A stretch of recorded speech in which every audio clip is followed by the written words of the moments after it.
Mari kita bicarakan mengenai salah satu proses biologi terpenting yang terjadi di dalam sel, di mana kita tidak akan memiliki kehidupan di muka bumi ini, dan saya tidak akan membuat video ini untuk Anda karena nantinya saya tidak akan bisa mendapatkan makanan. Proses ini disebut dengan fotosintesis. Oke, biarkan saya selesai menulis ini dulu.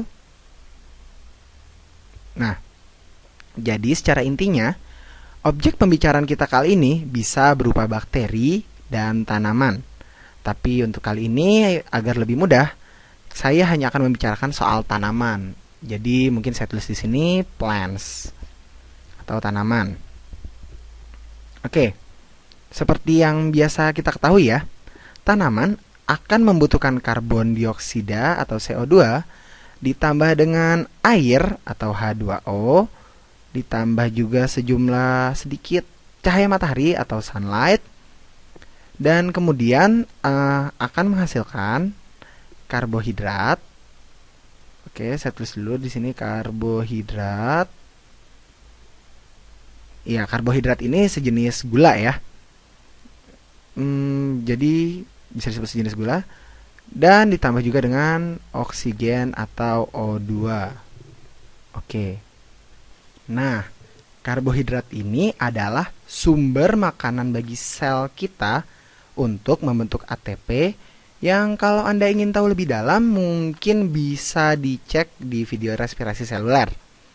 Dan yang tidak kalah pentingnya adalah oksigen yang kita hirup ketika bernafas ini ternyata ini juga diperlukan loh dalam respirasi seluler untuk memecah karbohidrat untuk membentuk energi. Nah, jadi pada intinya karbohidrat dan oksigen ini merupakan dua buah komponen yang paling penting dalam kehidupan, di mana karbohidrat dan oksigen yang dihasilkan dari tanaman ini diperlukan dalam respirasi seluler manusia. Di sini saya tulis saja key for life atau kunci untuk kehidupan. Oh iya, tadi tidak hanya manusia, tapi kebanyakan hewan ya. Nah, kemudian yang uniknya, hanya tumbuhan loh yang dapat memanfaatkan cahaya dari matahari yang jaraknya jauh sekali.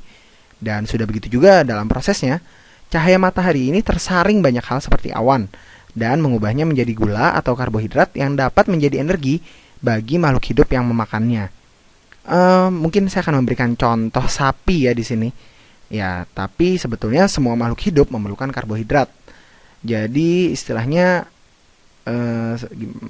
bagaimana ya? Oh iya, mungkin istilah yang tepat itu karbohidrat ini adalah bahan bakar bagi semua makhluk hidup karena karbohidrat ini sangat diperlukan dalam respirasi seluler.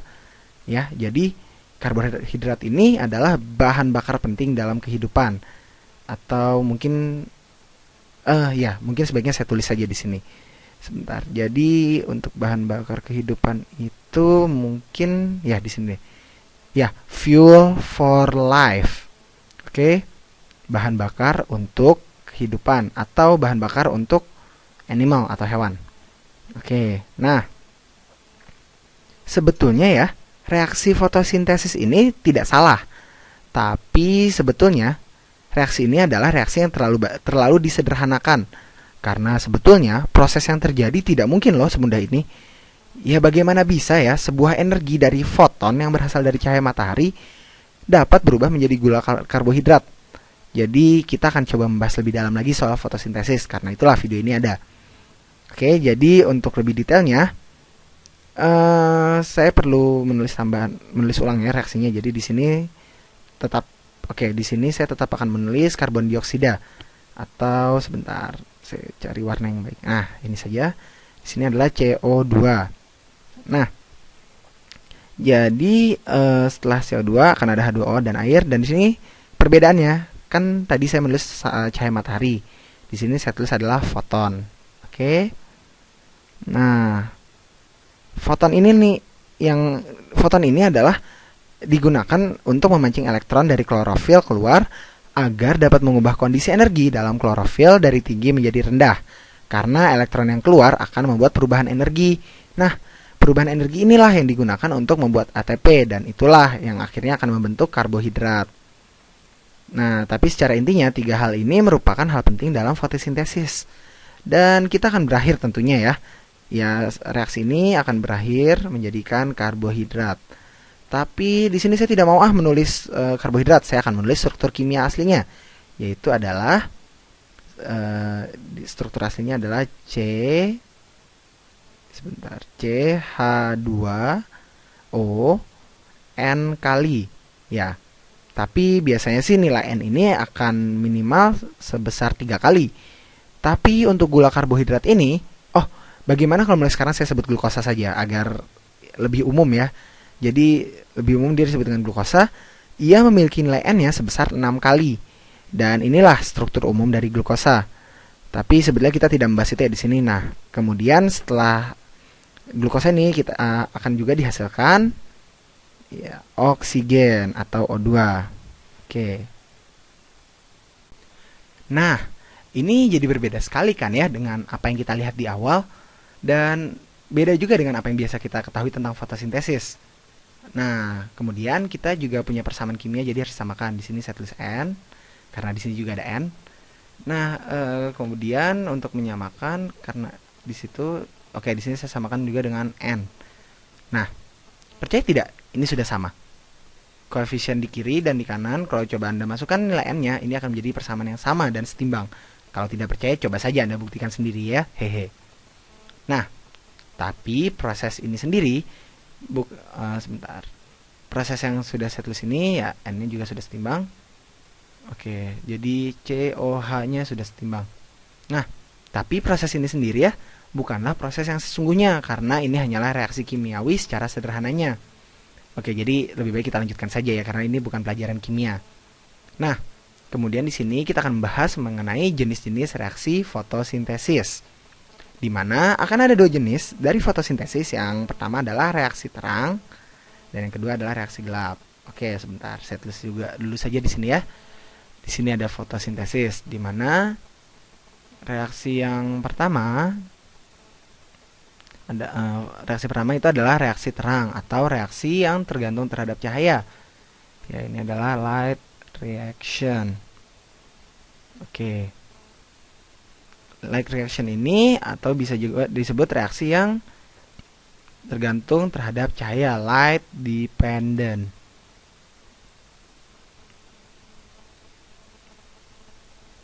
Nah, dia memerlukan cahaya. Nah, selain ini ada reaksi satu lagi itu adalah dark reaction atau reaksi gelap.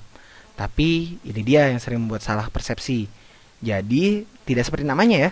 Ini bukan reaksi yang terjadi ketika gelap, bukan mentang-mentang reaksi terang terjadi ketika terang. Yang dimaksud reaksi gelap ini adalah terjadi sebenarnya dapat terjadi ketika ada cahaya. Jadi sebetulnya lebih tepat kalau reaksi gelap ini disebut dengan reaksi yang tidak tergantung terhadap cahaya. Ya, itulah yang sering menyebabkan miskonsepsi ya. Jadi dia adalah light independent reaction atau reaksi yang tidak terkait dengan cahaya.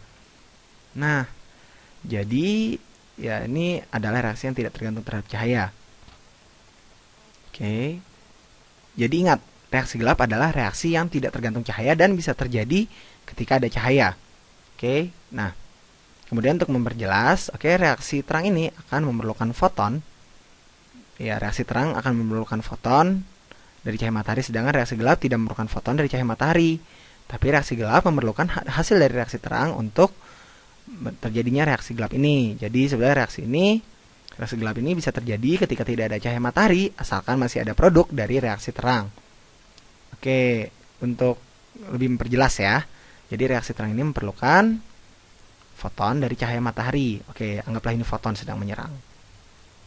Nah, jadi foton dari cahaya matahari. Kemudian foton ini akan memecah air menjadi oksigen. Oke, jadi dengan bantuan foton pada reaksi terang, di sini adalah sumbernya adalah air. Kemudian akan menjadi oksigen atau O2. Nah, O2. Ya, beres. Nah, nanti kemudian dari reaksi ini akan dibentuk produk untuk reaksi gelap. Oke, jadi dari reaksi terang akan dibentuk produk untuk reaksi gelap, yaitu adalah ATP. Yang seperti yang kita tahu ya, ATP ini adalah apa ya kita sebutnya? Oh iya, uang, mata uang dalam kehidupan seluler. Jadi semua perlu ATP. Dan satu komponen lagi adalah NADPH. Oke. Jadi ketika kita belajar mengenai respirasi seluler, mungkin kita bisa menemukan kata NADH ya, tapi mungkin kalian heran, apa sih hubungan NADH dan NADPH? Tapi pada dasarnya, mereka berdua itu sangatlah mirip dengan hanya perbedaan huruf P di sini ya, ada huruf P. Kalau bahasa kimia P ini adalah fosfat. Tapi sebetulnya mekanisme reaksi mereka sama kok. Jadi ya sudah, untuk sekarang tidak usah kita pusingkan dulu ya. Jadi NADPH ini fungsinya adalah NADPH ini akan melepaskan H-nya. Jadi H-nya akan terlepas menjadi H+ yang secara otomatis dia juga akan melepaskan elektron. Nah, ketika elektron lepas ini nih, elektron ini akan diterima oleh sesuatu yang lain. Jadi mungkin untuk reaksi reduksi dan oksidasi ada singkatan bagus nih. Singkatan itu adalah, sebentar. Jadi saya menggunakan singkatan oil rig. Ya, oil rig ini dimana oxidation is losing dan reduction is gaining.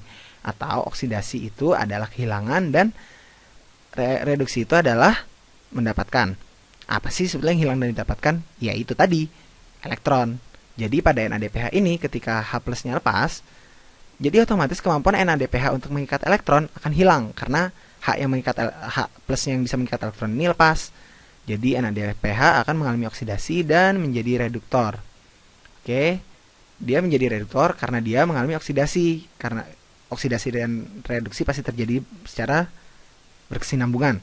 Jadi pasti akan ada mengalami senyawa lain yang mengalami reduksi. Jadi dengan NADPH teroksidasi, ada senyawa lain reduksi, jadi otomatis NADPH ini adalah reduktor atau reducing agent, di mana dia akan menyebabkan senyawa lain tereduksi. Oh iya, nah dari hasil oksidasi NADPH, karena elektron lepas akan terjadi perubahan energi kan? Ya pasti dong. Nah, perubahan energi inilah yang dimanfaatkan oleh reaksi gelap untuk berlangsung. Kalau dari proses umumnya ya, NADH itu harus melalui proses siklus Krebs dan sistem transfer elektron untuk membentuk ATP tentunya. Tapi untuk kali ini kita biarkan saja dulu ya, karena hal tersebut akan membuat semakin bingung, karena tujuan video ini adalah kita mengoverview fotosintesis. Jadi seperti yang sebelumnya kita bicarakan ya, reaksi terang ini akan memerlukan foton, menyerap air dan mengeluarkan oksigen, lalu menghasilkan ATP dan NADPH untuk reaksi gelap. Ya, ini foton, kemudian air menjadi O2. Di sini saya tunjuk lagi, menghasilkan ATP dan NADPH untuk reaksi gelap. Nah, kemudian reaksi gelap ini punya nama lainnya ya. Dia umumnya disebut dengan yang namanya siklus Calvin. Yaitu nama lain dari reaksi gelap. Nah, jadi setelah kita membahas lebih dalam soal siklus Calvin ya. Sekarang kita akan coba bahas soal siklus Calvin ini.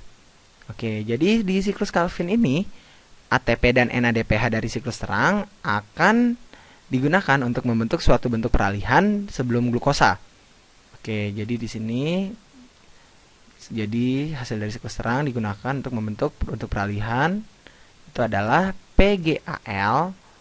Ya, di sini PGAL atau fosfoglyceraldehid dan G3P. Nah, PGAL tadi ini adalah fosfoglyceraldehid. Saya tulis saja di sini. Sebentar, fosfoglyceraldehyde.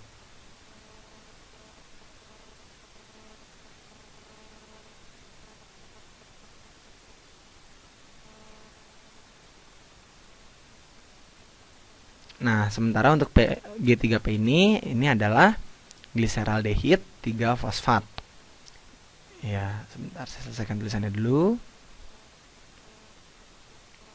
Nah, sebetulnya ya molekul PGAL dan G3P ini adalah molekul yang sama, hanya mereka berbeda penamaan. Untuk beda yang jelas ya, mereka ini memiliki struktur 3 rantai karbon. Ini 3 rantai karbon dengan 1 fosfat. Nah, dari sinilah ini adalah bahan mentah untuk membentuk glukosa dengan 2 molekulnya. Untuk pembahasan lebih lanjut soal reaksi terang dan reaksi gelap atau reaksi siklus Calvin ini, nanti saya akan buat videonya sendiri lagi. Jadi tadi kita sudah belajar apa saja sih? Oh iya, jadi tadi kita sudah belajar reaksi terang dan reaksi terang, di mana reaksi terang itu memerlukan foton. Ya, ini foton untuk reaksi terang menghasilkan produk, dan dia juga perlu H2O dan menghasilkan oksigen. Nah, jadi reaksi terang ini tidak memerlukan foton itu. Kemudian reaksi gelap itu tidak memerlukan cahaya karena reaksi gelap itu tidak memerlukan foton ya untuk memecah-mecah apapun. Oh iya, saya nyaris lupa. Hal terpenting dalam reaksi gelap ya. Reaksi ini memerlukan karbon dioksida. Mas, ada yang sadar tidak kalau dari tadi karbon dioksida yang disebutkan dari reaksi awal kemana? Ya, reaksi gelap inilah yang memerlukan karbon dioksida tadi. Jadi mungkin untuk lebih jelas, biar saya tidak lupa lagi juga, biar kita semua ingat. Di sini saya tulis saja. Jadi di sini akan diperlukan CO2. Oke. Nah, dioksida inilah dibentuk dari karbon dioksida ini akan dibentuk molekul fosfogliserdaldehyde tadi. Jadi karbon dioksida ini sangat penting karena tanpa ini tidak akan dibentuk fosfogliserdaldehyde. Jadi reaksi gelap ini memerlukan ATP dan NADPH untuk mengubah karbon dioksida menjadi PgAl. Oh iya, mungkin bagi yang tahu soal glikolisis ya, ada yang sadar tidak kalau molekul ini, PgAl ini adalah molekul yang ada ketika pertama kali gula dipecah di glikolisis. Ya, kalau yang tidak tahu ya sudah ditelan saja. Jadi intinya sebenarnya sama saja. PgAl ini diperlukan untuk membuat glukosa, dan ketika glukosa dipecah, dia akan jadi PgAl kembali. Ya, seperti kita bermain Lego. Jadi 2 Lego disatukan menjadi 1, dan ketika dipecah jadi 2 Lego lagi. Ya, jadi inilah intinya fotosintesis secara umum. Di video lainnya kita akan membahas secara detail mengenai kedua reaksi terang dan reaksi gelap.